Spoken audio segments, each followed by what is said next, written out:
Hello friends, नमस्कार। Ranker maker में आप लोगों का स्वागत है। और जैसे कि हम लोग देख रहे हैं कि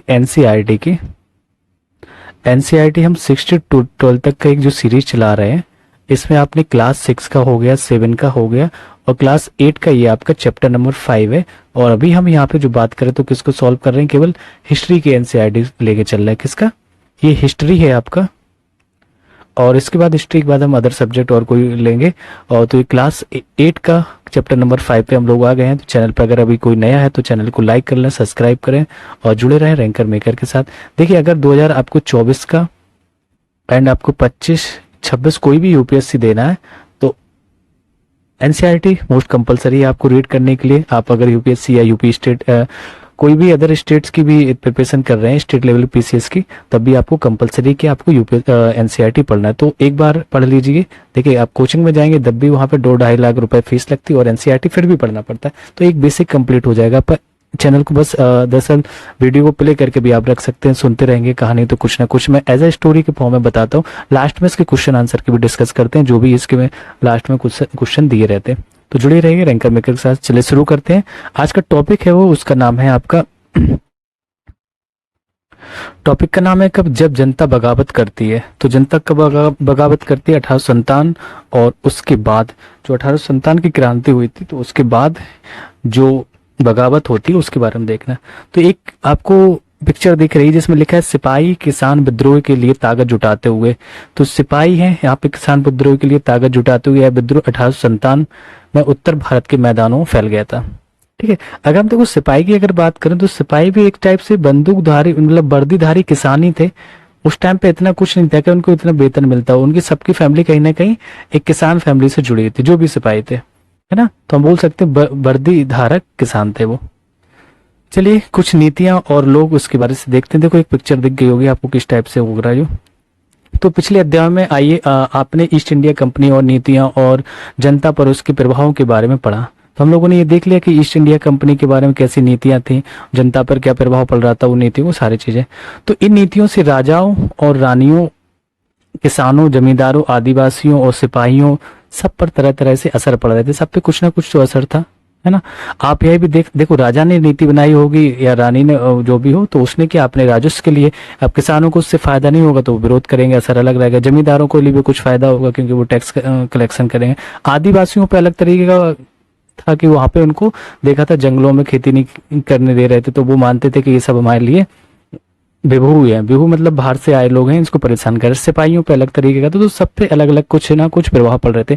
आप ये भी देख चुके हैं कि जो नीतियां और कार्रवाइयां जनता के हित में नहीं होती या जो उनकी भावनाओं को ठेस पहुंचाती, तो उनका लोग किस तरह विरोध करते। जैसे आपने मोस्टली करंट में ही देख लेंगे, किसान आंदोलन था तो एमएसपी पे किसान विद्रोह कितनी तेजी से चला। भाई नहीं है, आप संसद में बैठे कुछ लोग कैसे नीति बना सकते? ठीक है, बना रहे हैं, कहीं ना कहीं वो किसान के पक्ष में नहीं थी, इसलिए विरोध किया गया और उस नीति को रद्द किया गया था। तो नवाबों की छिनती सत्ता के बारे में देखते हैं। जब 18वीं शताब्दी की अगर बात करें, 18वीं सदी के मध्य से ही राजाओं और नवाबों की ताकत, किसकी? राजा और नवाबों की ताकत पर छिनने लगी, इनकी ताकत छिनने लगी थी और उनकी सत्ता और सम्मान दोनों खत्म होते जा रहे थे। बहुत सारे दरबारों में रेजिडेंट तैनात कर दिए गए थे। स्थानीय शासकों की स्वतंत्रता घटती जा रही थी। उनकी सेनाओं को भंग कर दिया गया था। उसके राजस्व वसूली के अधिकार और इलाके एक एक करके छीने जा रहे थे। ठीक है। तो बहुत सारे जो स्थानीय शासकों ने अपने हितों की रक्षा के लिए कंपनी के साथ बातचीत भी की थी। उदाहरण के लिए अगर झांसी की रानी की बात करें तो उन्होंने अपने हित के लिए, झांसी की रानी लक्ष्मीबाई ने ये चाहती थी कि कंपनी उनके पति की मृत्यु के बाद उनके गोद लिए हुए बेटे को राजा माने, लेकिन ऐसा नहीं माना जा रहा था, है ना। तो इस वजह से उन्होंने फिर बाद में विद्रोह कर दिया था। पहले वो शांत रही, सुनती रही। तो फिर पेशवा बाजीराव द्वितीय के दत्तक पुत्र नाना साहब थे। तो नाना साहब के दत्तक पुत्र थे बाजीराव द्वितीय, पेशवा बाजीराव द्वितीय के दत्तक पुत्र नाना साहब थे, है ना। ने भी कंपनी से आग्रह किया कि उनके पिता को जो पेंशन मिलती थी वह मृत्यु के बाद उन्हें मिलने लगे। तो कंपनी श्रेष्ठता और सैनिक ताकत के नशे में चूर कंपनी ने इन निवेदनों को ठुकरा दिया। अवध की रियासत की अगर बात करें तो अवध की रियासत अंग्रेजों के कब्जे में जाने वाली आखिरी रियासतों में से एक थी और 1801 में अवध पर इन्होंने एक सहायक संधि थोपी। सहायक संधि, मतलब वो हम बोल सकते हैं कि अवध के नवाब पे सिराजुद्दौला था, वहां पे क्या लगाया गया था कि ये कुशासन का उनके ऊपर आरोप लगाया था, तो उनके ऊपर एक सहायक संधि थोपी गई और 1856 में अंग्रेजों ने उसे अपने कब्जे में ले लिया और गवर्नर जनरल उस टाइम पे जो डलहौजी ने ऐलान कर दिया कि रियासत का शासन ठीक से नहीं चल रहा है, इसलिए शासन को दुरुस्त करने के लिए ब्रिटिश प्रभुत्व जरूरी है। अब वो ठीक से नहीं चल रहा है, वही कुशासन का आरोप लगाकर इन्होंने कहा कि ब्रिटिश प्रभुत्व जरूरी है। तो कंपनी ने मुगलों के शासन को खत्म करने की पूरी योजना बना ली थी। कंपनी द्वारा जारी किए गए सिक्कों पर से मुगलों बादशाह का नाम हटा दिया गया और 1849 में गवर्नर जनरल डलहौजी ने ऐलान किया कि बहादुर शाह जफर की मृत्यु के बाद बादशाह के परिवार को लाल किले से निकालकर उसे दिल्ली में कहीं और बसाया जाएगा। समझ रहे हो, ये सारे प्लान थे। और 1856 के गवर्नर जनरल कैनिंग, कौन थे? कैनिंग ने फैसला किया कि बहादुर शाह जफर आखिरी मुगल बादशाह होंगे। तो पहले ही सारी चीजें डिसाइड कर लिए थे। उनकी मृत्यु के बाद उनके किसी भी वंशज को बादशाह नहीं माना जाएगा, उन्हें केवल राजकुमारों के रूप में मान्यता दी जाएगी। ठीक है, तो किसान और सिपाही के बारे में देखते हैं। किसान और सिपाही की क्या हालत थी उस टाइम पे, क्या कंडीशन थी।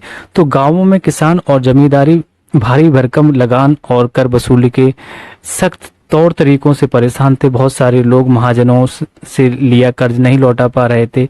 इसके कारण उनकी पीढ़ियों पुरानी जमीनों में हाथ से निकलती जा रही थी। मतलब अब जब कर्ज नहीं लौटा पा रहे तो क्या करेंगे, जो पुरानी जमीन है वो जमीन ही छीन दी जाती थी कि अगर अब कर्ज नहीं दे पा रहे तो वो पुरानी जमीन भी उनके हाथ से निकलती जा रही थी। कंपनी के तहत काम करने वाले भारतीय सिपाहियों के असंतोष की अपनी वजह थी। वे अपने वेतन और भत्तों और सेवा शर्तों के कारण परेशान थे, है ना। वेतन भत्ता कम मिल रहा था और पोस्टिंग नहीं होती थी, आगे पद पे नहीं पहुंच पाते थे। कई नए नियम उनकी धार्मिक भावनाओं को और आस्थाओं को ठोस पहुंचाते थे। जैसे अब 1857 की क्रांति का मूल कारण देखेंगे, है ना, जो कारतूस था चर्बी युक्त था, सुअर और गाय की चर्बी, तो इस टाइप से इसका विरोध था। तो उनकी जो धार्मिक भावनाओं को और आस्थाओं को ठेस पहुंचते थे।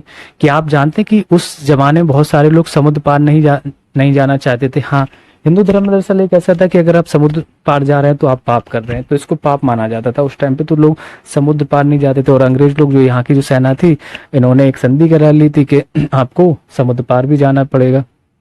उन्हें लगता है कि समुद्र यात्रा से उनका धर्म और जाति भ्रष्ट हो जाएंगे। जब 1824 में सिपाहियों को कंपनी की ओर से लड़ने के लिए समुद्र के रास्ते बर्मा जाने का आदेश मिला तो उन्होंने इस हुक्म को मानने से इनकार कर दिया। उन्हें जमीन के रास्ते से जाने में ऐतराज नहीं था। सरकार का हुक्म न मानने के कारण उन्हें सख्त सजा दी गई, क्योंकि यह मुद्दा अभी खत्म नहीं हुआ था। और इसलिए 1856 में कंपनी को एक नया कानून बनाना पड़ा। अब वो कानून बना है, अब इसमें आप देखेंगे। तो इस कानून में साफ कहा गया था कि अगर कोई व्यक्ति कंपनी की सेना में नौकरी करेगा तो जरूरत पड़ने पर उसे समुद्र पार भी जाना पड़ सकता है। समझ रहे, इस टाइप के इनके ये कानून बनने लगे। तो सिपाही विद्रोह होना जरूरी लाजमी है। तो सिपाही गांवों की हालत से भी परेशान थे। बहुत सारे सिपाही खुद किसान थे, वे अपने परिवार गांवों को छोड़कर आए थे। लिहाजा किसानों को गुस्सा जल्दी ही सिपाहियों में फैल गया। तो किसानों का गुस्सा जो था जल्दी ही सिपाहियों में फैल गया। दरअसल देखो, गरीब तो सब थे ही, अब वो आए दूर फिर वापस भी नहीं जाने दिया जा रहा, उनसे जबरदस्ती काम कराया जाता। तो ये किसानों का गुस्सा था। उस जब आते थे वो घर पे बता रहे हैं कि इस सारी कंडीशन है, किसानों को भी परेशान किया जा रहा है, तो इस गुस्सा फैल गया था। तो ये कुछ गतिविधि है। कल्पना कीजिए कि आप कंपनी की सेना में सिपाही हैं, आप नहीं चाहते कि आपका भतीजा कंपनी की फौज में नौकरी करे, आप उसे क्या कारण बताएंगे? भाई बता देंगे जो भी कमियां हैं कि क्या क्या है, इस वजह से नहीं करना है ना। सुधारों पर प्रतिक्रिया, तो कुछ सुधार कैसे हुए, एक पिक्चर दिख रही है इसमें। देखो क्या है, उत्तर भारत के बाजारों में सिपाही खबरें और अफवाहें फैलाते हुए, ये देखो खबरों अफवाहें फैला रहे हैं। तो हम बात करते हैं सुधारों पर प्रतिक्रिया की थी। तो अंग्रेजों को लगता है कि भारतीय समाज को सुधारना जरूरी है, सती प्रथा को रोकने, ठीक है, सती प्रथा जैसी कुरीतियां तो ठीक है रोक दी थी, और विधवा विवाह को बढ़ावा देने के लिए कानून बनाए गए। अंग्रेजी भाषा की शिक्षा को कम जमकर प्रोत्साहन दिया गया, प्रोत्साहन भी दे रहे थे। और 1830 के बाद कंपनी ने ईसाई मिशनरियों को खुलकर काम करने और यहाँ तक कि जमीन संपत्ति जुटाने की भी छूट दे दी थी। 1850 की बात करेंगे। 1850 में एक नया कानून बनाया गया जिससे ईसाई धर्म को अपनाना और आसान हो गया था। जो लोग ईसाई धर्म को अपनाना चाहते हैं तो उनके लिए आसान कर दिया था। ये 1850 में एक कानून बनाया गया था।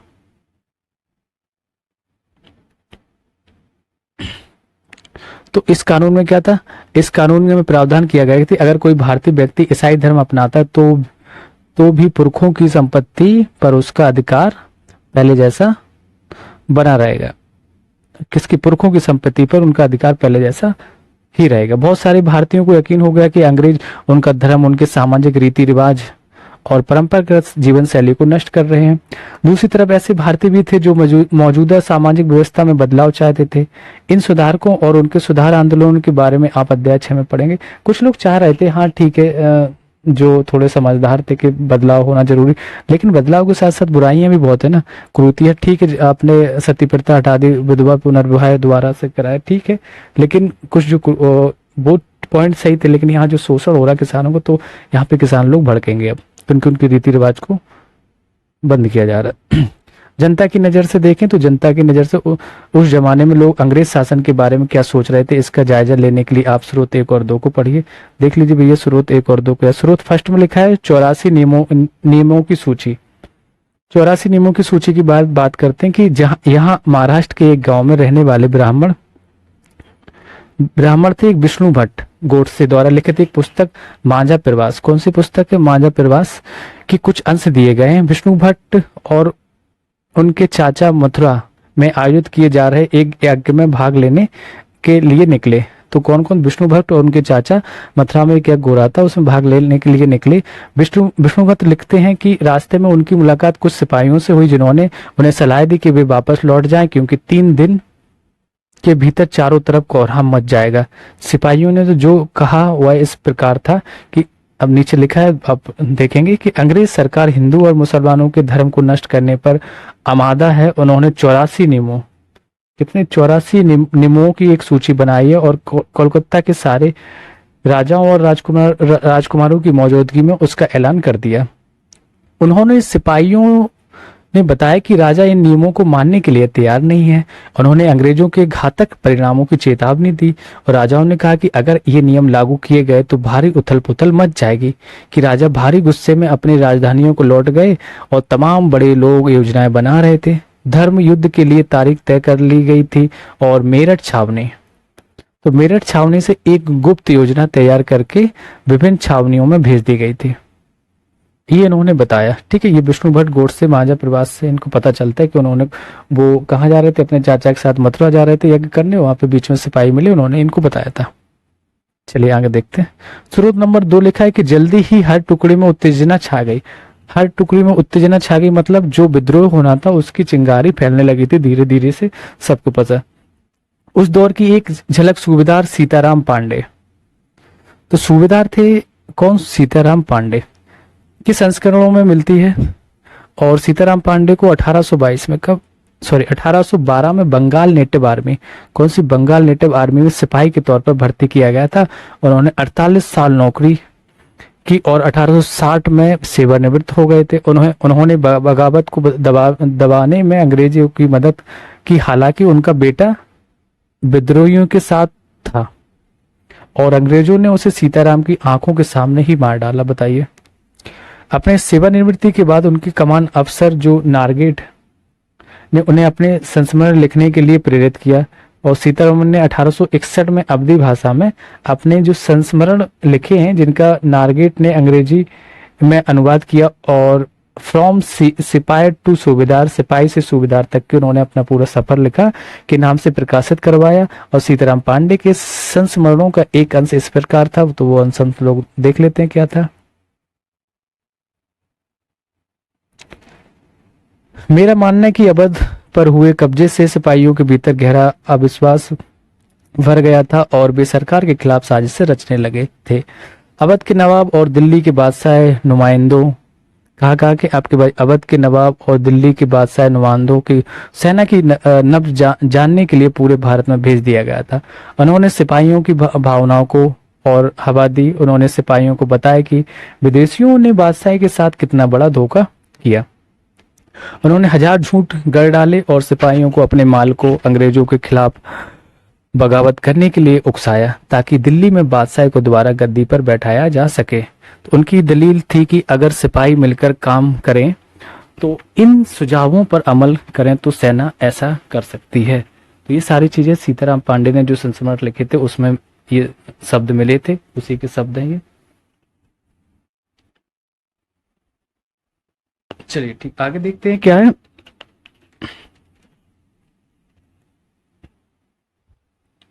ये पिक्चर है, देखो कैसे विद्रोह हो रहा है। तो आप देख सकते हैं, देखो सब लोग घेर के खड़े हैं और बंदूक गोले तलवार चल रहे हैं। मेरठ में विद्रोही सिपाही अफसरों पर हमला करते, उनके घरों में घुस जाते और इमारतों में आग लगा देते हैं। देखो मेरठ में जो विद्रोही सिपाही हैं, सिपाही अफसरों पर हमला करते हैं। तो करेंगे, अफसर कौन थे, सारे अंग्रेजी थे, तो अच्छा किया उन्होंने, है ना। उसके देखो पीछे के सारे कहानी है कि वो विद्रोह किया एकदम से, कहते नहीं है अब आग अंदर ही अंदर दगत रही थी, तो एकदम ज्वालामुखी है, फूटेगा ही एक दिन। शुरू टू का शेष पार्ट है, इसमें और लिखा है कि संयोग से इसी समय सरकार ने हर एक रेजिमेंट के कुछ लोगों को नई राइफल के इस्तेमाल का तरीका बताने के लिए अलग अलग छावनियों में भेजा। तो इन लोगों ने कुछ समय तक सिपाहियों को प्रशिक्षण दिया। इसी दौरान न जाने कहां से यह खबर फैल गई कि इन राइफलों में इस्तेमाल होने वाला कारतूसों पर क्या है, गाय और सुअर की चर्बी का लेप चढ़ाया गया है।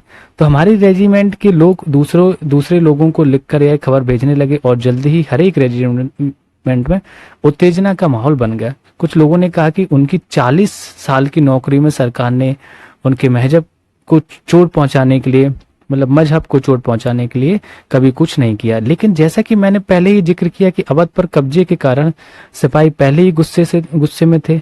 स्वार्थी लोगों ने फौरन यह कहानी गढ़ दी कि अंग्रेजों तो सबको ईसाई बनाना चाहते, इसलिए उन्होंने ऐसे कारतूस तैयार किए, है ना, ताकि उन्हें इस्तेमाल करने से मुसलमान और हिंदू दोनों ही भ्रष्ट हो जाए। ये टाइप से एक भ्रम फैलने लगा।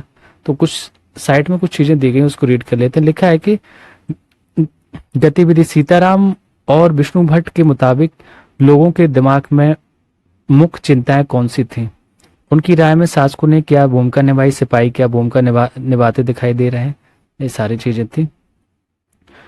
तो यहाँ पे पहले साइड का देख लेते हैं। सैनिक विद्रोह का मतलब है जब सिपाही इकट्ठा होकर अपने सैनिक अफसरों का हुक्म मानने से इनकार कर देते हैं, उसे हम सिपाही विद्रोह कहते हैं।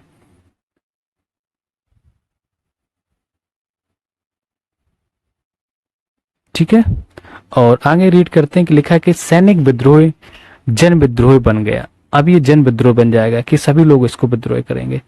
यद्यपि शासक और प्रजा के बीच संघर्ष कोई अनोखी बात नहीं होती, लेकिन कभी कभी ये संघर्ष इतने फैल जाते कि राज्य की सत्ता छिन्न भिन्न हो जाती। और बहुत सारे लोग मानने लगे कि उन सबका शत्रु एक है, इसलिए वे सभी कुछ करना चाहते थे। इस तरह की स्थिति में हालात अपने हाथ में लेने के लिए लोगों को संगठित होना पड़ता है। उन्हें संचार और पहलकदमी और आत्मविश्वास का परिचय देना होता है। ठीक है, भारत के उत्तरी भागों में अगर हम बात करेंगे तो भारत के उत्तरी भाग में 1857 ऐसी स्थिति पैदा हो गई थी कि फतेह और शासन के 100 साल बाद ईस्ट इंडिया कंपनी को एक भारी विद्रोह से जूझना पड़ रहा था। मई 1857 की बात करें कि मई 1857 में शुरू हुई इस बगावत ने भारत में कंपनी का अस्तित्व ही खतरे में डाल दिया। मेरठ से शुरू करके सिपाहियों ने कई जगह बगावत की और समाज के विभिन्न तबकों के असंख्य लोग विद्रोही तेवरों के साथ उठ खड़े हुए। कुछ लोग मानते हैं कि 19वीं सदी में जो उपनिवेशवाद के खिलाफ दुनिया भर में यह सबसे बड़ा सशस्त्र संघर्ष था। हो सकता है 19वीं सदी का ये सबसे बड़ा, क्योंकि बहुत बुरी तरीके से और एक सुनियोजित, मतलब एक टाइप से प्लानिंग से नहीं किया गया था, नहीं तो अंग्रेज उसी टाइम बाहर हो जाते, क्योंकि पूरे देश में इसका विद्रोह हो रहा था। बट कहीं पे कुछ आज हुआ, कहीं मई में, ये लगभग 10 मई से शुरू होता है, हम आइडिया एक लगाए मोटा मोटा, तो मेरठ से, फिर उसके बाद 11 मई को दूसरी जगह पता चल रहा है। 2-3 दिन में इस टाइप की न्यूज फैलती रही थी। तो ये मेरठ से दिल्ली तक, ये आपका साइड से लिखा है कि यहाँ पिक्चर बनी है जो उसमें लिखा है कि कैवलरी लाइनों में युद्ध, और 3 जुलाई 1857 को 3000 से ज्यादा विद्रोही बरेली से दिल्ली आ पहुंचे। उन्होंने यमुना को पार किया और ब्रिटिश कैवलरी चौकियों पर धावा बोल दिया। यह युद्ध पूरी रात चलता रहा था। देखो ऐसे युद्ध हो रहा था। मेरठ से दिल्ली तक के सफर की हम बात करेंगे, क्या था। तो ये 8 अप्रैल 1857 को हुआ। सिपाही जो मंगल पांडे, 8 अप्रैल 1857 को सिपाही मंगल पांडे को बैरकपुर में अपने अफसरों पर हमला करने के आरोप में फांसी पर लटका दिया गया। और चंद दिन बाद मेरठ में तैनात कुछ सिपाहियों ने यह कारतूसों के साथ फौजी अभ्यास करने से इनकार कर दिया। तो सिपाहियों को लगता है कि इन कारतूसों पर गाय और सूअर की चर्बी, अभी जस्ट पीछे डिस्कस किया, गाय और सूअर की चर्बी का लेप चढ़ाया गया था। तो 85 सिपाहियों को नौकरी से निकाल दिया गया। उनमें अपने अफसरों का हुक्म न मानने के आरोप में 10 साल की सजा दी गई और 9 मई 1857 की बात की गई। उसमें तो 2-4 लोगों को इन्होंने वहां पे ऑन स्पॉट गोली भी मार दी थी, जो विद्रोह कर रहे थे, कि लोगों के अंदर, सिपाहियों के अंदर डर आ जाए। तो 10-10 साल की इनको सजा दी गई थी और 9 मई 1857 की बात है ये, ठीक है। तो यहीं से मैंने कहा 9 मई 10 मई को ये सारी चीजें, विद्रोह यहाँ से शुरू होता है। जब 1-2 को सिपाही गोली मारी गई, तो यही जो विद्रोही हैं ये जाके फिर अंग्रेज जो जितने भी इनके अधिकारी थे उन लोगों को मारने लगते हैं। तो मेरठ में तैनात दूसरे भारतीय सिपाहियों की प्रतिक्रिया बहुत जबरदस्त रही। 10 मई को सिपाहियों ने मेरठ की जेल पर धावा बोलकर वहां बंदी सिपाहियों को आजाद करा लिया। जितने भी सिपाही बंदी बनाए गए थे ना, तो 10 मई को इन्होंने क्या किया, धावा बोलकर वहां पे उन सबको आजाद करा लिया। उन्होंने अंग्रेज अफसरों पर हमला करके उन्हें मार गिराया। उन्होंने बंदूक हथियार कब्जे में ले लिए और अंग्रेजों की इमारतों पर संपत्तियों को आग के हवाले कर दिया, उनकी संपत्तियों को जला दिया। उन्होंने फिरंगियों के खिलाफ युद्ध का ऐलान कर दिया। सिपाही पूरे देश में अंग्रेजों के शासन को खत्म करने पर आमादा थे। लेकिन सवाल यह था कि अंग्रेजों के जाने के बाद देश का शासन कौन चलाएगा, आप बताइए आप। तो सिपाहियों ने इसका भी जवाब ढूंढ लिया था कि वे मुगल सम्राट बहादुर शाह जफर को अपना नेता बनाते हैं। बहादुर शाह जफर को देश का शासन सौंपना चाहते थे या अपना नेता बनाते, यहाँ बादशाह नियुक्त करते हैं। पूरे देश ने, हिंदू मुस्लिम सब लोगों ने मिलकर इनको बादशाह नियुक्त किया था। किसको? बहादुर शाह जफर को। मेरठ के कुछ सिपाहियों की एक टोली 10 मई की रात को दिल्ली की ओर घोड़ों पर सवार होकर मुंह अंधेरे दिल्ली पहुंच गए। जैसे ही उनके आने की खबर फैली तो दिल्ली में तैनात टुकड़ियों ने भी बगावत कर दी। यहाँ भी अंग्रेज अफसर मारे गए। देसी सिपाहियों ने हथियारों और गोला बारूद कब्जे में ले लिया और इमारतों को आग लगा दी। तो विजयी सिपाही लाल किले की दीवारों के आसपास जमा हो गए। वे बादशाह से मिलना चाहते थे, तो बादशाह अंग्रेजों की बारी ताकत से 2 हाथ दूर रहते थे। हम बोल सकते हैं कि वो भी डरे रहते थे, 2 हाथ करने को तैयार नहीं थे। लेकिन सिपाही भी अड़े रहे। मतलब बादशाह ने हिम्मत नहीं दिखाई। उन्हें डर लग रहा था कि अब बुढ़ापा तो हमारा चल ही रहा है, क्या करेंगे, है ना। तो लेकिन सिपाही भी अड़े रहे। आखिरकार वे जबरन महल में घुस गए और उन्होंने बहादुर शाह जफर को अपना नेता घोषित कर दिया। बूढ़े बादशाह की बात करें तो बूढ़े बादशाह को सिपाहियों की यह मांग माननी पड़ी। उन्होंने देश भर के मुखियाओं और शासकों को चिट्ठी लिखकर अंग्रेजों से लड़ने के लिए भारतीय राज्यों का एक संघ बनाने का आह्वान किया। तो बहादुर शाह की इस एकमात्र कदम के गहरे परिणाम सामने आए थे। अच्छा निर्णय लिया था उन्होंने, ठीक है, जबरदस्ती दिलाया गया लेकिन निर्णय अच्छा था। तो अंग्रेजों से पहले देश के बहुत से बड़े हिस्से पर मुगल साम्राज्य का ही शासन था। ज्यादातर छोटे शासक और रजवाड़े मुगल बादशाह के नाम पर ही अपने इलाकों का शासन चलाते थे। तो ब्रिटिश शासन के विस्तार से भयभीत ऐसे बहुत सारे शासकों को लगता कि अगर मुगल बादशाह दोबारा शासन स्थापित कर लें तो वे मुगल आधिपत्य में दोबारा अपने इलाकों का शासन बेफिक्र होकर चलाने लगेंगे। देखो, दरअसल जो छोटे छोटे चुटपुटिया थे उनका भी शासन खत्म हो गया था अंग्रेजों की वजह से। तो उन लोगों को भी लगा कहीं ना कहीं बहादुर शाह को हम नेता बनाएंगे, अपना बादशाह बनाएंगे, तो हमारा भी जो शासन चल रहा था वो चलता रहेगा। तो अंग्रेजों से तो उनको कुछ नहीं मिल रहा था। तो अंग्रेजों को इन घटनाओं की उम्मीद नहीं थी। उन्हें लगता कि कारतूसों के मुद्दे पर पैदा हुई उथल पुथल कुछ समय में शांत हो जाएगी। लेकिन जब बहादुर शाह जफर ने बगावत को अपना समर्थन दे दिया तो स्थिति रातों रात बदल गई।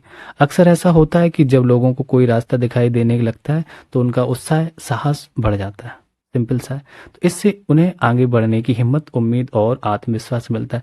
अब देखिए, इस घटना के बाद अंग्रेज एकदम से चौकन्ने हो जाएंगे। कहीं भी किसी भी सिपाही को कोई गोला बारूद की उसमें मतलब जॉब नहीं देंगे, है ना, ऐसी जगह नहीं रखेंगे, हमेशा डर के रहेंगे। ठीक है। तो बगावत फैलने लगी।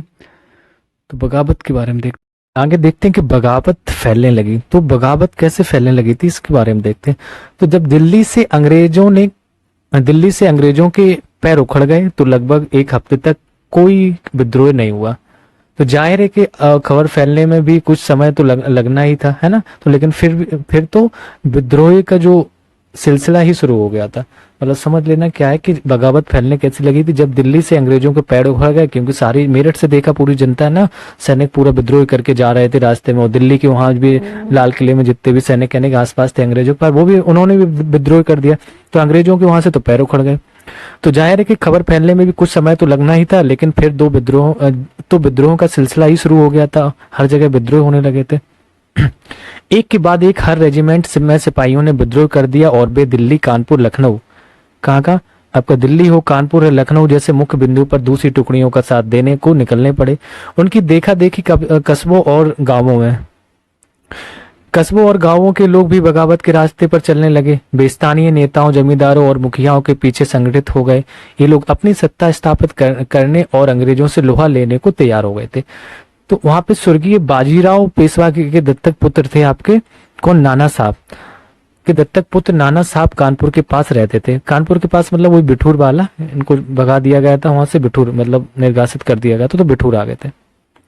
उन्होंने सेना इकट्ठा की और ब्रिटिश सैनिकों को शहर से खदेड़ दिया। उन्होंने खुद को पेशवा घोषित किया और उन्होंने ऐलान किया कि वह बादशाह बहादुर शाह जफर के, जिसके बाद बादशाह बहादुर शाह जफर के तहत गवर्नर हैं, और लखनऊ की गद्दी से हटा दिए गए नवाब वाजिद अली के बेटे बिरजिस कद्र, कौन थे, नवाब वाजिद अली के बेटे थे बिरजिस कद्र को नया नवाब घोषित किया इन्होंने।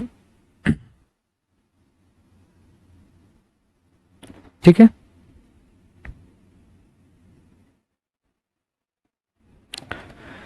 और बिरजिस कद्र ने भी बहादुर शाह जफर को अपना बादशाह मान लिया। उनकी मां बेगम हजरत महल थी, जिन्होंने लखनऊ से नेतृत्व किया था, याद होगा। तो बेगम हजरत महल ने अंग्रेजों के खिलाफ विद्रोह को बढ़ावा देने में बढ़ चढ़कर हिस्सा लिया। झांसी से आपकी रानी लक्ष्मीबाई ने विद्रोह का सिपाहियों के साथ जा मिली। उन्होंने नाना साहब के सेनापति थे तात्या टोपे, नाना साहब के सेनापति तात्या टोपे के साथ मिलकर अंग्रेजों को भारी चुनौती दी। मध्य प्रदेश के मांडला क्षेत्र में राजगढ़ की रानी अवंतीबाई लोधी ने 4000 सैनिकों की फौज तैयार की और अंग्रेजों के खिलाफ उसका नेतृत्व किया, क्योंकि ब्रिटिश शासन ने उनके राज के प्रशासन पर नियंत्रण कर लिया था, इस वजह से उन्होंने भी विद्रोह किया। तो देखो हर जगह से पूरे भारत में धीरे धीरे विद्रोह हो सकता, लेकिन ये विद्रोह एक साथ नहीं हुए, बस बाद में कहीं पता चल रहा है, तो ये धीरे धीरे पूरे भारत में पता चला था। तो विद्रोही टुकड़ियों के सामने अंग्रेजों की संख्या बहुत कम थी, बहुत सारे मोर्चों पर उनकी जबरदस्त हार हुई। इससे लोगों को यकीन हो गया कि अब अंग्रेजों का शासन खत्म हो चुका है। अब लोगों को विद्रोह में कूद पड़ने का गहरा आत्मविश्वास मिल गया था। खास तौर पर अवध के इलाके में चौतरफा बगावत की स्थिति थी। और 6 अगस्त 1857 की बात करेंगे, कब, 6 अगस्त 1857 को लेफ्टिनेंट कर्नल टाइटलर बोल सकते हैं हम, टाइटलर ने अपने इनके कमांडर इन चीफ को टेलीग्राम भेजा, जिसमें उसने अंग्रेजों के भय को व्यक्त किया था, बताया कि कितना डर है अंग्रेजों को। हमारे लोग विरोधियों की संख्या और लगातार लड़ाई से थक गए हैं, एक एक गांव हमारे खिलाफ है और जमींदार भी हमारे खिलाफ खड़े हो रहे हैं, ये इसने पत्र में लिखा। इसी दौरान बहुत सारे महत्वपूर्ण जो नेता थे सामने आए। उदाहरण के लिए जैसे फैजाबाद के मौलवी अहमदुल्लाह शाह ने भविष्यवाणी कर दी कि अंग्रेजों का शासन जल्दी ही खत्म हो जाएगा, और समझ चुके थे कि जनता क्या चाहती है। इसी आधार पर उन्होंने अपने समर्थकों की एक विशाल संख्या जुटा ली। अपने समर्थकों के साथ भी अंग्रेजों से लड़ने लखनऊ जा पहुंचे। दिल्ली में अंग्रेजों का सफाया करने के लिए बहुत सारे गाजी यानी जो धर्म योद्धा थे इकट्ठा हो गए थे। रायबरेली से सिपाही बख्त खान ने लड़ाइयों को एक विशाल टुकड़ी के साथ दिल्ली की ओर कूच कर दिया था। वह इस बगावत में एक मुख्य व्यक्ति साबित हुए और बिहार के एक पुराने जमींदार थे, तो पता होगा आपके, कुंवर सिंह ने नेतृत्व किया था, ने विद्रोहियों का सिपाहियों के साथ दिया और महीनों तक अंग्रेजों से लड़ाई लड़ी। तमाम इलाकों के नेता और लड़ाके इस युद्ध में हिस्सा ले रहे थे। बहुत सारे हर जगह से जितने भी इलाके थे सबसे हर जगह से कोई ना कोई नेतृत्व कर रहा था। जैसे इलाहाबाद से भी लियाकत अली खान ने नेतृत्व किया था, तो हर जगह से कोई ना कोई नेतृत्व कर रहा था। देखो ये आपका नाना साहब की ये फोटो है, ये बहादुर शाह जफर की है ऊपर, तो इसको हम आपको नीचे दिखाते हैं कि जैसे जैसे विद्रोह फैला छावनियों में अंग्रेजों अफसरों को मारा जाने लगा था। ये देखो ये पिक्चर दिख रही थी। और गतिविधि मुगल साम्राज्य विद्रोह का समर्थन करने के लिए क्यों तैयार हुए थे, पता है आपको, सिपाहियों को प्रस्ताव को मानने से पहले उन्होंने हालत का जो हिसाब लगाया होगा उसके बारे में एक अनुच्छेद लिखना है आपको। ये रानी लक्ष्मीबाई है, वीरांगना रानी लक्ष्मीबाई, ठीक है। यहाँ पे आपको वीर कुंवर सिंह दिखा रहे हैं। तो ये आपकी जो पिक्चर दिख रही है इसमें लिखा है कि ब्रिटिश टुकड़ियों विद्रोहियों पर हमला करते हैं जिन्होंने दिल्ली के लाल किले तथा सलीमगढ़ किले बाएं पर कब्जा किया हुआ था। ठीक है, आगे देखते हैं। एक ये पिक्चर है आपकी जिसमें विद्रोही सिपाही मेरठ से दिल्ली की तरफ कूच कर रहे हैं। देखो ये सब विद्रोही सिपाही जा रहे हैं दिल्ली की तरफ। शुरू में अंग्रेजों ने सेनाओं को दिल्ली की भारी किलेबंदी को तोड़ने में मुश्किल हुई और 3 सितंबर 1857 को अंग्रेजी सेनाओं को और ज्यादा हथियार, गोले आदि पहुंचाए गए थे। ये गाड़ियां पर लदे हुए थे जिन्हें हाथी खींच रहे थे। इसकी कतार 7 मील लंबी थी। बताइए इतने ज्यादा थे कि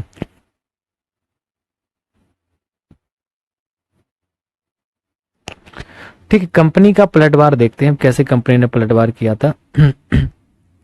तो इस उथल पुथल के बावजूद अंग्रेजों ने हिम्मत नहीं छोड़ी। कंपनी ने अपनी पूरी ताकत लगाकर विद्रोह को कुचलने का फैसला किया। उन्होंने इंग्लैंड से और फौजी मंगवाए।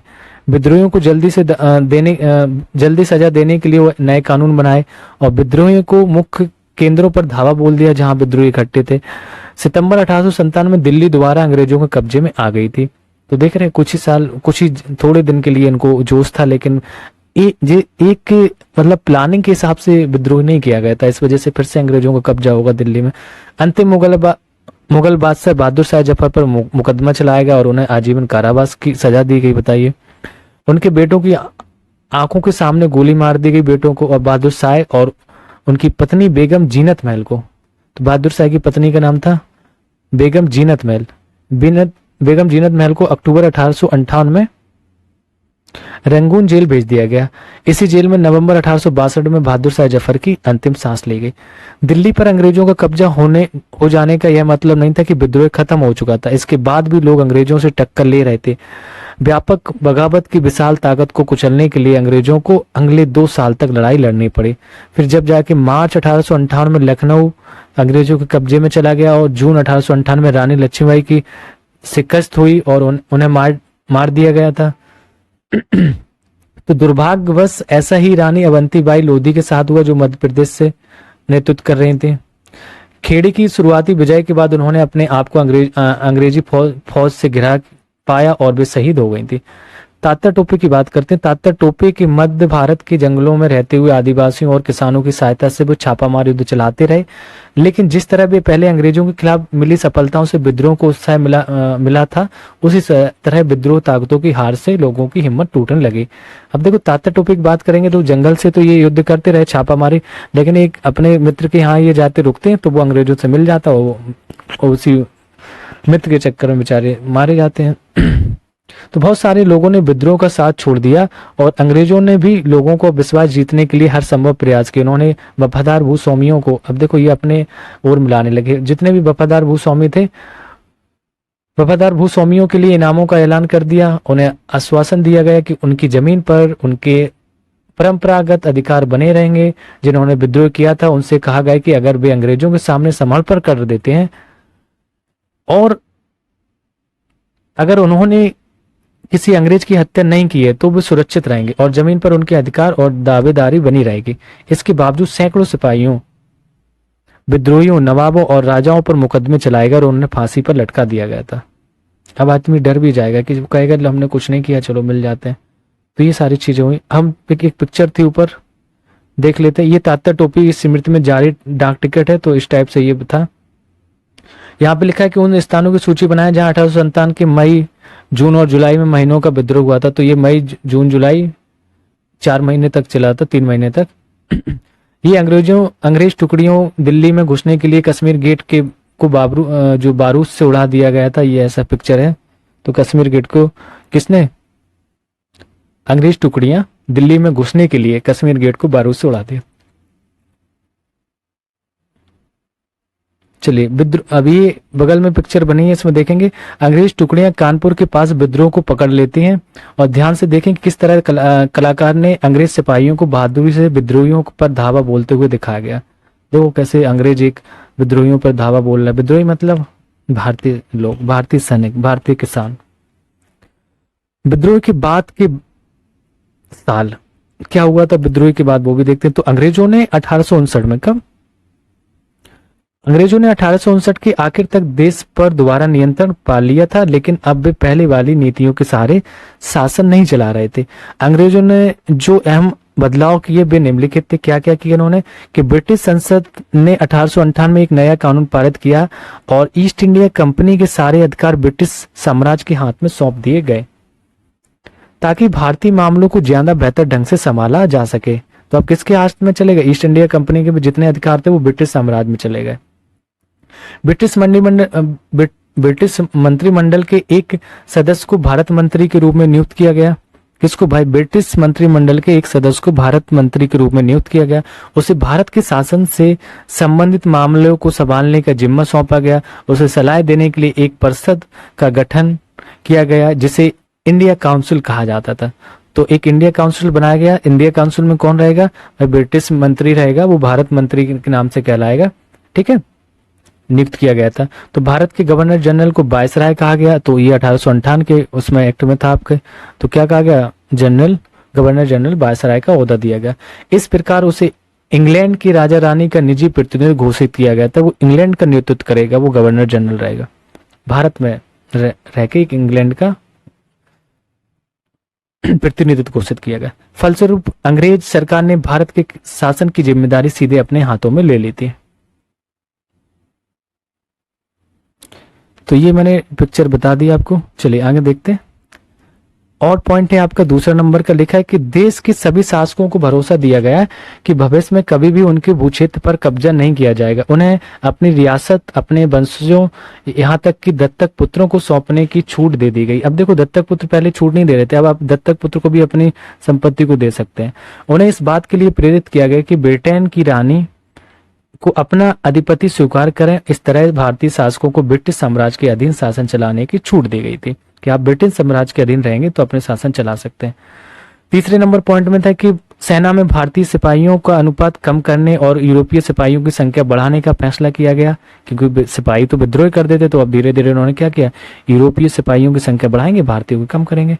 यह भी तय किया गया कि अवध, बिहार, मध्य भारत और दक्षिण भारत से सिपाहियों को भर्ती करने की बजाय अब गोरखा, सिखों और पठानों से ज्यादा सिपाही भर्ती किए जाएंगे। देखो पहले क्या था, अवध, बिहार, मध्य भारत से सिपाहियों को रख लेते थे। अब ये गोरखा, सिखों और पठानों को ज्यादा सिपाहियों भर्ती करेंगे, क्योंकि ये इनके थोड़े वफादार थे, वफादारी से रहेंगे, है ना। अब हिंदू मुस्लिम छोड़ के ये गोरखा और सिख और पठानों को ज्यादा सिपाही के रूप में बनेंगे। इनको भरोसा उठ गया था कि जो बिहार, अवध के सिपाही थे उनसे, तो ये रेशियो बहुत ही कम कर देंगे।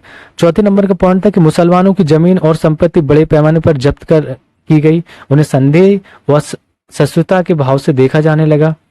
अंग्रेजों को लगता कि यह विद्रोह उन्होंने ही खड़ा किया था। किसने, मुसलमानों ने, उन्होंने सोचा। 5वें नंबर में लिखा कि अंग्रेजों ने फैसला किया कि वे भारत के लोगों के धर्म और सामाजिक रीति रिवाजों का सम्मान करेंगे। अब ये देखो सारी चीजें मानने लगे। उन्हें लग रहा था, अंग्रेजों को दरअसल यही लगा था कि कहीं ना कहीं इसलिए ये विद्रोह किया गया है कि हम उनके धर्म और सामाजिक रीति रिवाजों का बहिष्कार कर रहे हैं, उनको बदलने की कोशिश कर रहे थे ना। तो अब वो हस्तक्षेप नहीं करेंगे, आराम से शांत हो जाएंगे। 6 नंबर में लिखा था भूस्वामियों और जमींदारों की रक्षा करने तथा जमीन पर उनके अधिकारों को स्थापित देने के लिए नीतियां भी बनाई गई। और इस प्रकार 1857 के बाद इतिहास का एक नया चरण शुरू हुआ। तो हम एक पिक्चर देखेंगे जिसमें कहाँ अंग्रेजों का लिखा है। इसमें जो रेड कलर का स्पॉट है विद्रोह के मुख्य केंद्र थे और विद्रोह के अन्य केंद्र अलग थे। तो हम देखते हैं कहां से, देखो मेरठ से ही शुरू होता है, मेरठ से दिल्ली जाएगा, दिल्ली से फिर आप मैप बना के आएंगे तो ये देखो पूरा भारत का नक्शा आपको दिखना चाहिए। तो मेरठ, फिर दिल्ली, फिर बरेली में आता है विद्रोह। बरेली से आपका लखनऊ, लखनऊ से फैजाबाद, लखनऊ, कानपुर, फिर झांसी पहुंच जाता है। तो मोस्टली यही आपका 6-7 जगह था विद्रोह, है ना, और कहीं नहीं दिख रहा। विद्रोह के अन्य केंद्र भी थे, मतलब पहले स्टार्टिंग पॉइंट इधर से ही हुआ था। ये अन्य पॉइंट अदर क्या जगह थी आपकी, सियालकोट में भी फैल गया था धीरे से, फिर लाहौर, फिरोजपुर, जालंधर, फिल्लार, सहारनपुर, रोहतांग, बुलंदशहर, अलीगढ़, मैनपुरी, फतेहगढ़, सीतापुर, बहराइच, गोंडा, नवाबगंज और आपका सुल्तानपुर, प्रतापगढ़, जौनपुर, आजमगढ़, बनारस, दीनापुर, नौगांग, नागौर, सागर, जबलपुर, ये मध्य प्रदेश में मऊ, नीमच, नसीराबाद, इस सब जगह आप देखेंगे तो ये मोस्टली कहाँ कहाँ फैला था, उत्तर मध्य भारत में था ये। बस हम देखेंगे थोड़ा सा ऊपर आप इधर पश्चिम साइड में आ जाएंगे, बस नहीं तो इतना ही में था। तो उत्तरी भारत में विद्रोह के कुछ प्रमुख केंद्र थे ये। खुर्दा संग्राम एक केस स्टडी है, इसको रीड कर लेते हैं, क्या पॉइंट है इसमें कि लिखा है कि 1857 की घटना से बहुत पहले उसी प्रकार की एक घटना सन 1817 में हुई थी। कब? 1817 में खुर्दा नामक एक स्थान पर घटित हुई थी। हमारे लिए उस घटना का अध्ययन करना और इस बात पर विचार करना भी शिक्षा प्रद होगा कि कैसे अंग्रेजों की औपनिवेशिक नीतियों के खिलाफ 19वीं शताब्दी की शुरुआत से ही देश के विभिन्न हिस्सों में असंतोष निर्मित होने लगा। खुर्दा जो कि उड़ीसा के दक्षिण पूर्वी भाग में स्थित एक छोटा सा राज्य है। कहाँ पे ये खुर्दा? उड़ीसा के दक्षिण पूर्व भाग में एक छोटा सा राज्य। वह 19वीं सदी की शुरुआत में 105 गढ़ों, जिनमें 60 बड़े और 1009 छोटे गांव सम्मिलित थे, एक जनबहुल उपजाऊ क्षेत्र था। यहाँ पे अच्छी खासी उपजाऊ होता था। तो इसके शासक राजा वीर किशोर थे। कौन थे इसके जो शासक थे? राजा वीर किशोर देव को स्वतः अधिकृत 4 परगनाओं को तथा जगन्नाथ मंदिर के संचालन अधिकार समेत 14 गणजातों के प्रशासनिक उत्तरदायित्व को पूर्व में दबाव में आकर मराठाओं को सौंप देना पड़ा था। इसके पुत्र तथा उत्तराधिकारी जो आपके थे वो कौन थे? मुकुंद देव द्वितीय इस दुर्दशा से विचलित थे। अतः अंग्रेजों और मराठों के बीच जारी संघर्ष में अपने लिए एक मौका देखते हुए उन्होंने अपने खोए हुए क्षेत्रों तथा जगन्नाथ मंदिर की देखरेख से संबंधित अधिकारियों की पुनः प्राप्ति हेतु अंग्रेजों के साथ सलाह मशवरा शुरू किया था। सलाह मशवरा शुरू कर दिया था। परंतु 1803 की बात करेंगे। 1803 में उड़ीसा को अपने कब्जे में लेने के बाद अंग्रेजों ने उन्हें इन दोनों मुद्दे में से किसी पर भी सकारात्मक कार्रवाई करने की दिशा में कोई रुचि नहीं दिखाई। परिणामतः उड़ीसा के दूसरे सामंत राजाओं के साथ मिलकर तथा मराठाओं के गुप्त समर्थन से उन्होंने जबरन अपने अधिकारों को लागू करने का प्रयास किया। इसकी वजह से उन्हें अपने पद से स्थापित होना पड़ा तथा अंग्रेजों ने उनके राज को अपने में मिला लिया था। तो सातवाहन के रूप में एक नियमित अनुदान के साथ, जो कि उनकी भू संपत्ति के राजस्व का 1/10 था, अंग्रेजों ने उन्हें जगन्नाथ मंदिर की देखरेख का दायित्व दिया तथा उनका निवास पुरी में निश्चित कर दिया था। इसकी अनैतिक व्यवस्था से उड़ीसा में दमनकारी विदेशी शासन के एक ऐसे युग का प्रारंभ हुआ जिसने 1817 में एक गंभीर सशस्त्र संग्राम का मार्ग प्रशस्त किया था। 1817 में खुर्दा को अपने अधीन करते हुए तुरंत बाद अंग्रेजों ने राजस्व निर्वस्त जमीन पर कर लगाने की नीति अपनाई। इसमें राज्य के पूर्व सैनिक वर्ग, जिन्हें हम पाइक कहते थे, क्या पाइक के नाम से जाना जाता था? जो पूर्व सैनिक थे उनको पाइक कहते थे, पाइक के नाम से जाना जाता था। उनका जीवन बुरी तरह से प्रभावित हुआ। इस नीति की भयावहता राजस्व की मांग में अनुचित वृद्धि और इस संग्रह के दमनकारी तरीकों से और बढ़ गई थी। इस कार्रवाई के फलस्वरूप 1805 से लेकर 1817 के बीच खुर्दा से बड़े पैमाने पर लोग जमीन छोड़कर चले गए। फिर भी अंग्रेजों ने अस्थायी बंदोबस्त के तहत राजस्व भुगतान की नीति को चालू रखा, जिसमें जमीन की उपजाऊ क्षमता या रेतों की भुगतान की क्षमता की अनदेखी करते हुए हर वर्ष राजस्व की मांगों में वृद्धि करते गए। यहाँ तक कि प्राकृतिक आपदाओं के समय भी कोई उदारता नहीं दिखाई गई, जबकि उड़ीसा में ऐसी आपदाएं अक्सर आती रहती थी क्योंकि तटीय एरिया है और बकायेदारों की जमीन को षड्यंत्रकारी राजस्व अधिकारियों या बंगाल की सट्टेबाजों को बेच दिया जाता था। ये कहानी थी अंग्रेजों की। समझ रहे ना, बिल्कुल से रियायत नहीं दिखा रहे हैं, चाहे आपको आपदा आए कुछ भी आए। खुर्दा के विस्थापित राजा का वंशानुगत सेना नायक जगबंधु विद्याधर महापात्र भीमरवर राय, क्या नाम था भैया? जगबंधु विद्यासागर महापात्र भीमरवर राय, जिन्हें लोग बक्सी बंधु जगबंधु के नाम से भी जानते थे। वह ऐसे बेदखल हुए जमींदारों में से एक थे। व्यवहारिक रूप से वे एक भिखारी बन गए थे। अपने साथ अपने जैसे जमीन से बेदखल हुए लोगों को उससे संघर्ष करने का निश्चय करने से पूर्व प्राय 2 साल तक उन्होंने खुर्दा के लोगों के स्वैच्छिक दान से अपना गुजारा किया।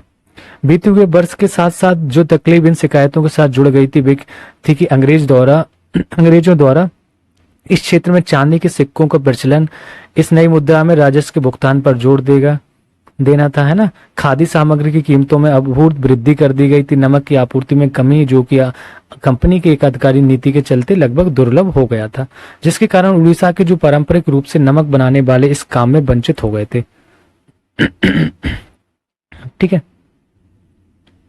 और भी है इसमें स्थानीय। देखो दरअसल ऐसी स्थिति हो गई थी, कोई राजा हो या आम जनता के लोग ऐसे चल रहे भूखे प्यासे, मतलब बुरी तरीके से चारों तरफ गंदगियां पड़ी हुई थी, घर मकान टूटे पड़े थे, लोगों के पास खाने को नहीं था, वो जी रहे थे बस। ना कोई राजा भी था तो वो ऐसे था कि उसके फटे पुराने कपड़े पहने, समझ में नहीं आ रहा था कि ये जमींदार था पहले कौन था, सबकी स्थिति बुरी हो गई थी। तो स्थानीय जमींदारों की कलकत्ता में नीलामी, जिसके कारण उड़ीसा में बंगाल के अनुपस्थित जमींदारों का आगमन हुआ। इसके अतिरिक्त असंवेदनशील तथा भ्रष्ट पुलिस प्रशासनिक व्यवस्था ने भी स्थिति को और दुष्कर बना दिया, जिसके चलते उन्हें होने वाले सशस्त्र संग्राम में और भयावह आकार धारण कर लिया था। फिर बात होती 29 मार्च 1817 को। इस संग्राम की शुरुआत तब हो गई जब पाइकों ने बानपुर, कहाँ पे पाइको मतलब वो है वो जो रिटायरमेंट सिपाही थे, पाइकों ने बानपुर में स्थित पुलिस चौकी और अन्य सरकारी संस्थाओं पर हमला कर दिया और 100 से अधिक लोगों की हत्या करने के साथ साथ सरकारी खजाने में से एक बड़ी रकम लेकर चले गए। सीगरी खुर्दा को केंद्र करते हुए इस घटना की लहर अलग अलग दिशाओं में फैल गई थी। तो विद्रोह तो देखो चल ही रहा, कहीं ना कहीं हमेशा चलता रहेगा। उत्साह से भरपूर जमींदार और रेयत, तो यहाँ दोनों की बात हो रही, जमींदार हो या रेयत पाइकों के साथ मिल गए, जो उनके साथ नहीं मिले उन्हें प्रताड़ित किया गया। एक कर मत दो, एक नारा इन्होंने दिया कि कर मत दो अभियान भी शुरू किया गया। अंग्रेजों ने पाइकों को उनके जमे हुए स्थान से हटाने की कोशिश की परंतु असफल रहे। फिर 14 अप्रैल 1817 की बात करते हैं को बक्सी जगबंधु ने 5 से 10 हजार पाइकों और कंद जनजाति के योद्धाओं की अगुवाई कर पुरी को कब्जे में ले लिया और मुकुंद देव द्वितीय को उनकी झिझक के बावजूद राजा घोषित कर दिया। जगन्नाथ मंदिर के पुजारियों ने भी पाइकों को अपना भरपूर समर्थन प्रदान किया। चलिए आगे देखते हैं। स्थिति को हाथ से निकलते हुए देख अंग्रेजों ने मार्शल लॉ, कौन सा भाई मार्शल लॉ लगा देते हैं, लागू कर दिया। जल्द ही घोषित राजा पकड़े गए और उन्हें उनके पुत्र सहित कटक के कारावास में दे दिया गया। बक्सी ने अपने करीबी सहयोगी कृष्णचंद्र भरमराव के साथ मिलकर एक कटक और खुर्दा के बीच यातायात के सारे माध्यम को काटने का प्रयास किया। इसके साथ साथ संघर्ष उड़ीसा के दक्षिण और उत्तर पश्चिम हिस्सों में फैल गया। परिणाम स्वरूप अंग्रेजों ने मेजर जनरल मार्टिन डल को पाइकों के चंगुल से पूरे क्षेत्र को मुक्त कराने के लिए भेजा तथा बक्सी जगबंधु और उनके साथियों को पकड़वाने के लिए पुरस्कार भी घोषणा की। तो इस प्रकार जो सामरिक कार्रवाई चली उसमें सैकड़ों पाइक मारे गए, कई घने जंगलों में चले गए और अन्य सामूहिक क्षमा योजना के तहत अपने घरों में लौट गए थे।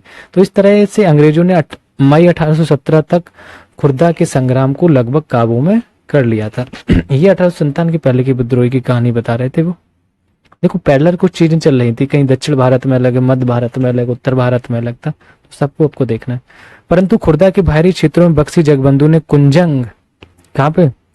कुंजंग के राजा जैसे सहयोगी की मदद से पाइकों के उनके प्रति अटूट निष्ठा के कारण इस संघर्ष को मई 1825 तक जारी रखा। जब उन्होंने अंग्रेजों के सामने आत्मसमर्पण कर दिया तो इसके उपरांत अंग्रेजों ने खुर्दा के लोगों के प्रति अपनी ओर दयालु,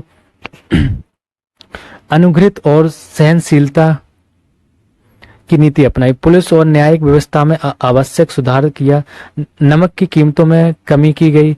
जिन राजस्व अधिकारियों को भ्रष्ट पाया गया उन्हें कार्य से निष्कासित कर दिया गया और बेदखल जमींदारों को अपनी जमीन लौटा दी गई।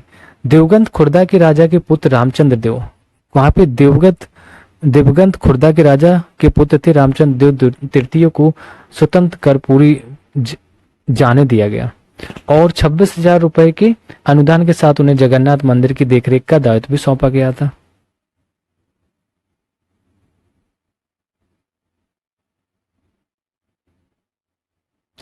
संक्षिप्त में यह उड़ीसा में अंग्रेजों के विरुद्ध पहला लोकप्रिय सशस्त्र संघर्ष था जिसका उस क्षेत्र में ब्रिटिश शासन पर दूरगामी प्रभाव पड़ा। अतः इसे मात्र पाइक विद्रोह कहना इसे कमतर कर आंकना होगा, क्योंकि ये पाइक विद्रोह अकेला नहीं था, क्योंकि इसमें सैनिक, साहूकार, जमींदार सब लोग विद्रोह किए थे। चलिए क्वेश्चन देखते हैं। क्वेश्चन लिखा कि झांसी की रानी लक्ष्मीबाई की अंग्रेजों से क्या मांग थी जिसे अंग्रेजों ने ठुकरा दिया था।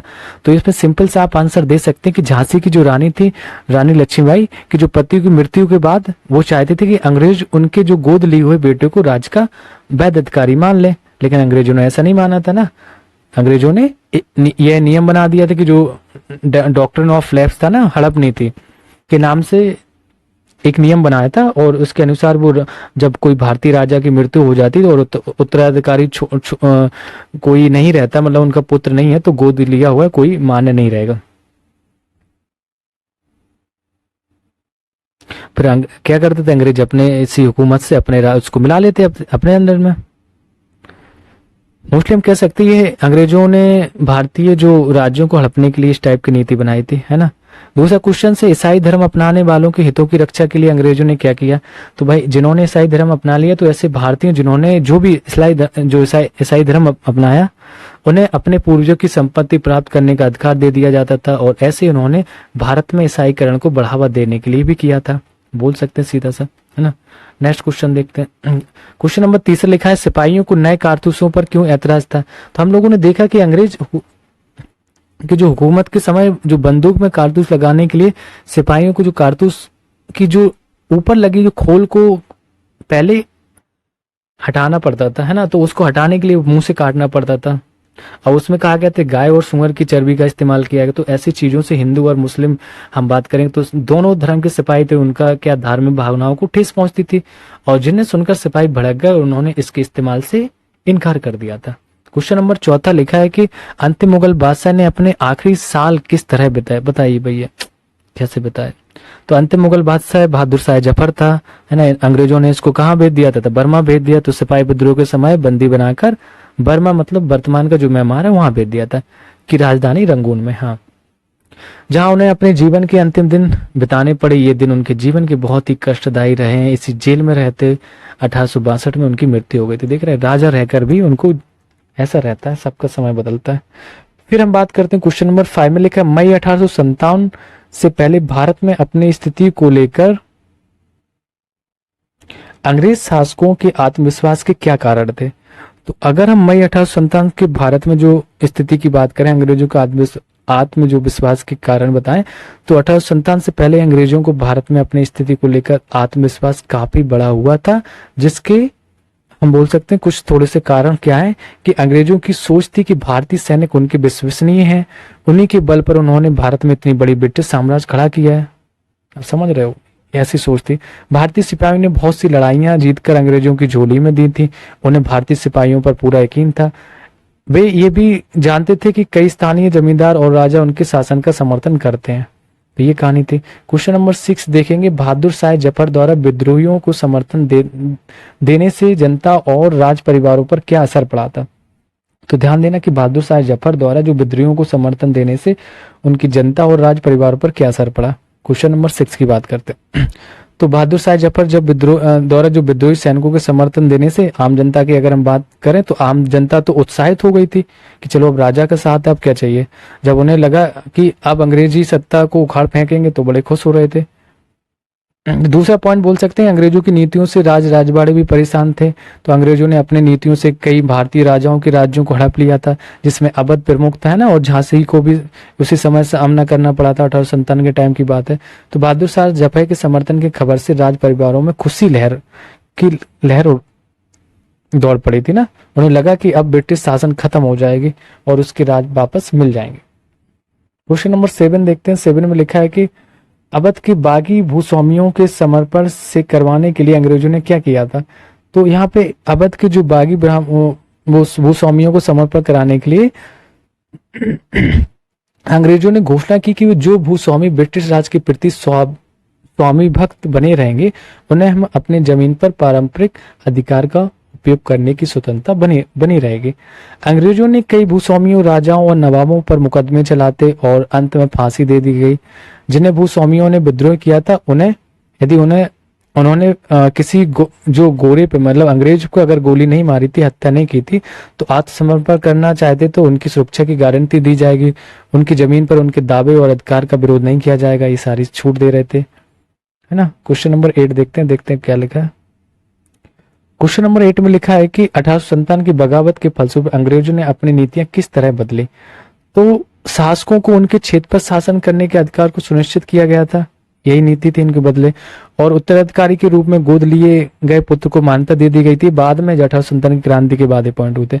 ब्रिटिश सेना ने भारतीय सिपाहियों के अनुपात को कम कर दिया और ब्रिटिश सिपाहियों के अनुपात को बढ़ा दिया था। सेना में गोरखा, सिख और पठानों की संख्या को बढ़ावा गया, क्योंकि पता हिंदू मुस्लिम से ये चिढ़ गए थे, है ना, उन्हें लगता था ये तो कभी भी विद्रोह कर देंगे।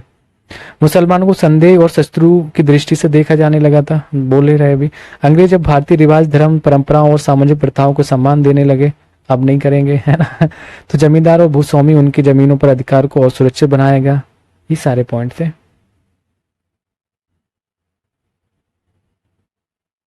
क्वेश्चन नंबर 9 में लिखा कि पता लगाएं कि सन 57 की लड़ाई के बारे में आपके इलाके या आपके परिवार के लोगों को इस तरह की कहानियां और गीत याद हैं। इस महान विद्रोह से संबंधित कौन सी यादें अभी लोगों को उत्तेजित करती हैं, बताइए। पूछिए अपने दादा दादी से बैठ के ये कहानी, ठीक है, जरूरी है जानना। एक क्वेश्चन और लिखा है 10वां की लिखा है झांसी की रानी लक्ष्मीबाई के बारे में और पता लगाएं, आप उन्हें अपने समय की एक विलक्षण महिला क्यों मानते हैं। चलिए पता लगाइए।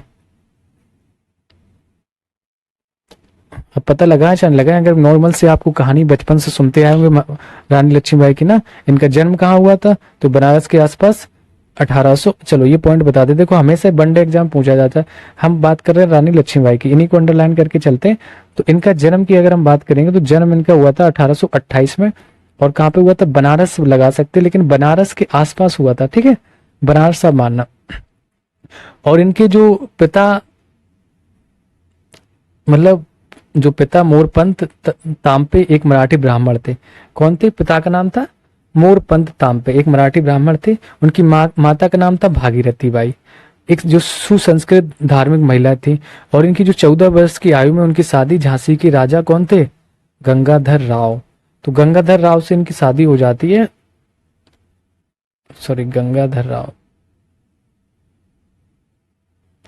गंगाधर राव से शादी हो जाती कब, 14 वर्ष की उम्र में। ये हम झांसी की रानी की बात कर रहे हैं, सारे पॉइंट। 14 वर्ष की उम्र में उनसे शादी हो जाती और कुछ वर्षों के बाद रानी लक्ष्मीबाई ने एक छोटे बेटे को जन्म दिया, जो कुछ महीनों में चल बसा, है ना। तो मतलब खत्म हो गया था, बेटा था। 1853 में महाराजा गंगाधर राव की भी मृत्यु हो गई। तो कब, 1853 में इनकी मृत्यु हो जाती है। दरअसल वहां पहले एज का कोई फैक्टर नहीं था कि कुछ राजाओं की एज कितने भी है तो शादी आदि हो जाती। तो जब राजा की मृत्यु हो गई तो उन्होंने अपने दूर के रिश्तेदार के बेटे दामोदर राव, तो एक दामोदर बेटे को सुना होगा आप लोगों ने, दामोदर को ये गोद लेती हैं। तो उसके अलगे ही दिन अगर हम महाराज की मृत्यु हो जाती जब गोद ले लेते, उसके बाद तो रानी लक्ष्मीबाई एक विलक्षण महिला थी। पता चल गया आपको किस वजह से, है ना। तो रानी ने दावा किया कि दामोदर राव उनका वैध उत्तराधिकारी होगा। ब्रिटिश राजा ने रानी के इस दावे को ठुकरा दिया और डॉक्ट्रिन्स ऑफ फ्लैश मतलब जो हड़प की नीति थी उसके तहत राज को अंग्रेजी हुकूमत में मिलाने का फैसला किया। तो उन्हें जो झांसी का किला छोड़ने को कहा गया, जबकि रानी लक्ष्मीबाई झांसी की सुरक्षा के लिए प्रतिबद्ध थी और अंग्रेजों के साथ युद्ध छेड़ दिया।